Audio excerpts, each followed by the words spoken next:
You know, Olivia, I can relate to that poem. I too am filled with lots of poisonous gases.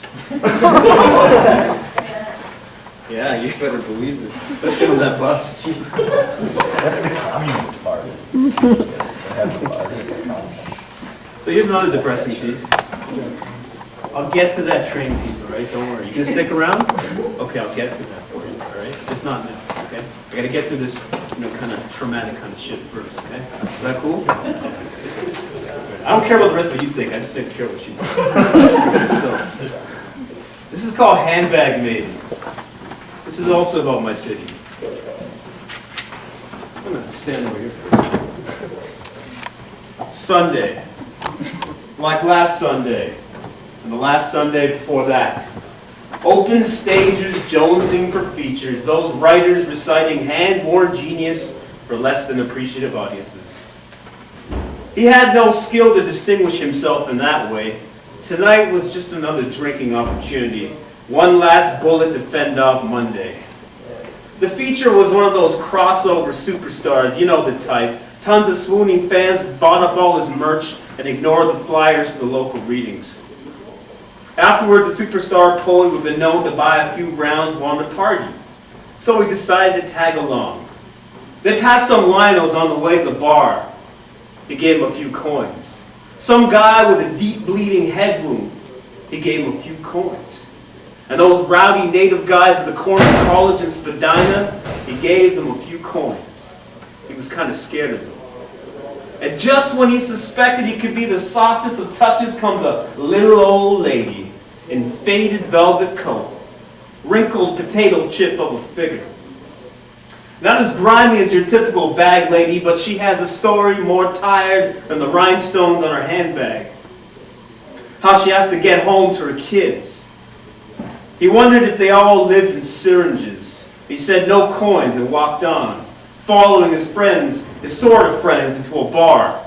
And soon they were sitting out on a dingy patio alongside rowdy students and belligerent 905ers blowing their retail job wages. 905 is an area code, by the way, in Ontario. Figured you should know that. And he just knew they hated poetry. He fiddled with his lighter as the superstar poet ogled the waitress low-cut top. She didn't seem to mind.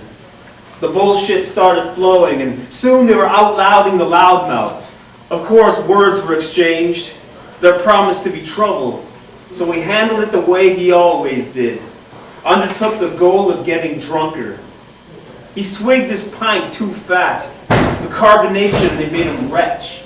The liquid refused to go down, mixed with his saliva, made him nauseous. He upchucked a chunk of puke, the pint glass still pressed to his lips, then chugged the puke back, looking around to see if anyone had recognized his efforts. No one applauded. They tuned him out long before. Even the 905ers looked bored. The party had reached its best before date anyway, so everybody stumbled out and everyone went their separate ways. And he was out on the pavement, alone, wondering why he was always the last to go. And there you were, with your tacky handbag. He didn't expect you to be there. He was pissed off. He got lost in the amusement park and no one was waiting in the parking lot to pick him up. Everyone had left him, except you, with your Abe Vigoda eyes, searching for the fix. He got into a waiting taxi cab, slammed the door shut, slurred an address to the paunchy driver, squinted out the back window as you receded to a blur. He fingered the loose change in his pockets. Thank you.